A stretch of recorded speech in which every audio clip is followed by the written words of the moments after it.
खुलुमबाय बेयो बड'लेण्ड इंखं टेलिभिजन दिनै 25 सेप्तेम्बर 2020 शुक्रबारखालि सानसेनि बरादखौ नोंथांमोननि खाथियाव लानानै फैदों आं सदानन्द दैमारिया। सिगां फरायथिनो लादों मेष राशि। दिनैनि साना जोबोर मोजां, गोसोखौ जोबोर गोजोननाय मोनगोन, देहाया मोजाङै थागोन। अब्लाबो जानाय लोंनायाव सांग्रां जानाया गाहाम। बहानिफ्रायबा मोजां खौरां फैगोन। रांखावरियाव जोबोर मोजां होनजायो। मोननो गोनां धोनखौ दिनै मोननो हागोन। बेफार फालांगियाव मोजां मुलाम्फा मोनगोन। न'खराव अनलायनाय फैगोन। बहाबा थांनांगौब्ला दिनै जोबोर मोजां। जाफुंसार दावबायनो हागोन। गुबुननि गोसोखौ गोरलैयैनो बोनो हागोन। समाजाव गोबां मान मोनगोन। मावनो लानाय खामानिखौ मावफुंनो हागोन। सोरबा गोजाम लोगोजों हरखाबै लोगो मोनलायगोन। जायखि खामानि मावा मानो खामानिखौ मोजाङैनो मावफुंनो हागोन आरो जाफुंसारगोन। सेंग्रा सिख्लाफ्रा गावबा गावनि गोसोनि साननायफोरखौ फोरमायलायनो हागोन। बयजोंबो गोरोबनो रोंगोन। गुबुनखौ हेफाजाब होनो खाबु मोनगोन। वृष राशि। दिनैनि साना बारा मोजां नङा। गोसोखौ जोबोर गुलुं गुजुं मोनगोन। गुबुननि थाखाय खहा जानांनो हागौ। गोसोनि बोलोआ लोरबां जागोन। मावनो लानाय खामानिखौ मावफुंनो हानाय नङा। गोबां जाहोनाव जिंगाया बांगोन। समाजाव मान मोनगोन। रांखावरियाव बारा मोजां नङा। बेफार फालांगियाव मोजांद्राय नङा। खहा जानो हागौ। बहाबा थाङोब्ला सांग्रां जानाया गाहाम। न'खराव बिसि फिसायनि गेजेराव अनलायनाय फैगोन। देहाया दिनै मोजाङैनो थागोन। गुबुननि हेफाजाब मोननाय नङा। गोसोखौ हारसिं मोनगोन आरो दरसि जागोन। मानिबा जाहोनाव गोसोखौ गिलुं मोनगोन। गुबुनजों बाङाय बुंनायानो गाहाम। गोदान खामानियाव दिनै आखाइ दाहोथ'। मिथुन राशि। दिनैनि साना जोबोर मोजां। गोसोखौ जोबोर गोजोननाय मोनगोन। देहाया दिनै मोजाङैनो थागोन। मावनो लानाय खामानिखौ थि समावनो मावफुंनो हागोन। गोबां खामानियाव मुखुब थागोन आरो मावनो गोसो दुंखांगोन। देहाया मोजाङै थागोन। अब्लाबो जानाय लोंनायाव सांग्रां जानाया गाहाम। रांखावरियाव मोजां। बेफार फालांगियावबो मोजां मुलाम्फा मोननो हागोन। न'खराव अनलायनाय फैगोन। समाजाव मान मोनगोन। गोसोनि बोलोआ बांगोन। सेंग्रा सिख्लाफ्रा जोबोर रमान्टिक जागोन। सोरबा लोगोजों जोबोर बाख्नाय जागोन। न'खराव बयजोंबो गोजोनै थानो हागोन। बयनिबो अनसायनाय मोनगोन। फरायसाफ्रा दिनै फरायनायाव गोसो दुंखांगोन। कर्कट राशि। दिनैनि साना जोबोर मोजां। गोसोखौ जोबोर गोजोननाय मोनगोन। गोसोनि बोलोआ बांगोन। मावनो लानाय खामानिखौ थि समावनो मावफुंनो हागोन। रांखावरियाव जोबोर मोजां। बेफार फालांगियावबो मोजां मुलाम्फा मोननो हागोन। देहाया दिनै मोजाङै थागोन। गुबुननि हेफाजाब मोनगोन। न'खराव अनलायनाय फैगोन। गोग्गो आरो गोथों साननो रोंगोन।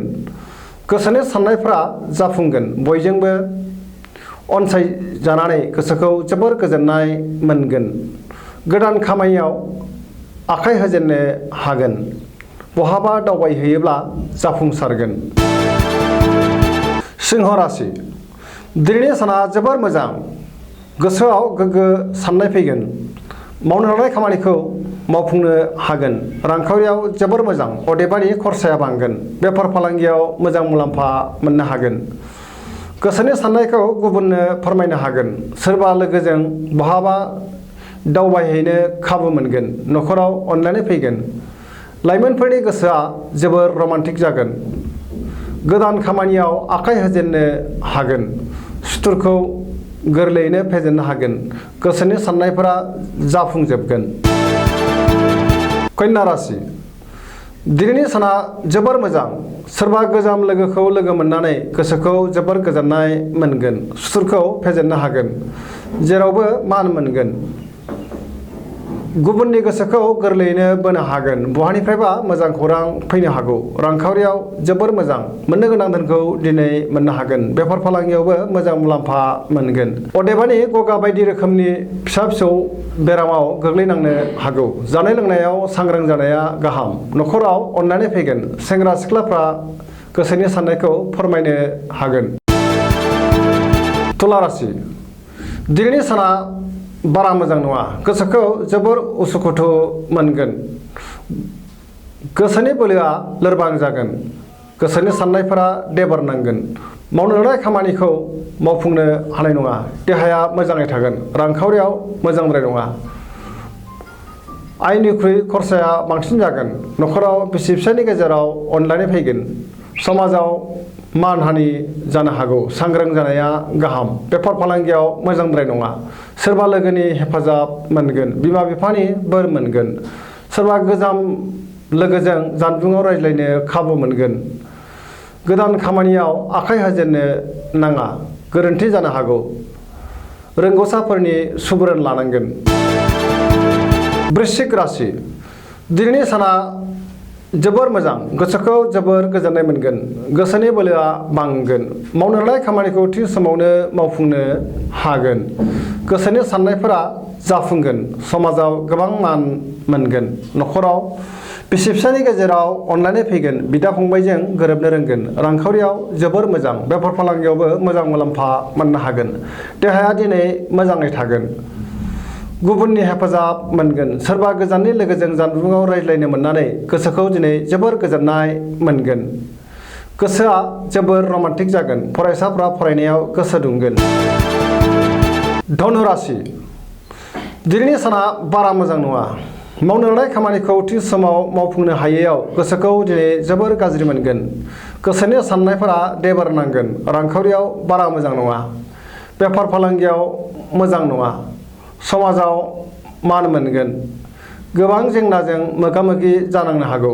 देहाया दिनै मोजाङै थागोन। अब्लाबो जानाय लोंनायाव सांग्रां जानाया गाहाम। न'खराव गावजों गाव एना एनि जानो हागौ। सोरबा लोगोजों दान्थे बिदान्थे जानो हागौ। सांग्रां जानाया गाहाम। सेंग्रा सिख्लाफ्रा जोबोर रमान्टिक जागोन। फरायसाफ्रा फरायनायाव गोसो दुंखांगोन। मकर राशि। दिनैनि साना जोबोर मोजां। गोसोनि साननायफोरा जाफुंगोन। गोसोनि बोलोआ बांगोन। गोसोखौ जोबोर गोजोननाय मोनगोन। रांखावरियाव जोबोर मोजां मोनजायो। बेफार फालांगियावबो मोजां मुलाम्फा मोननो हागोन। न'खराव अनलायनाय फैगोन। बिदा फंबायनि हेफाजाब मोनगोन। गोसोखौ जोबोर रमान्टिक मोनगोन। गोग्गो आरो मोजां साननो रोंगोन। सोरबा लोगोनिफ्राय मोजां खौरां मोनगोन। समाजाव गोबां मान मोनगोन। गोसोनि साननायखौ गुबुननो फोरमायनो हागोन। गोसोनि साननायफोरा जाफुंगोन। फरायसाफ्रा दिनै फरायनायाव गोसो दुंगोन। गोदान खामानियाव आखाइ होजेननो हागोन। कुम्भ राशि। दिनैनि साना जोबोर मोजां। गोसोखौ जोबोर गोजोननाय मोनगोन।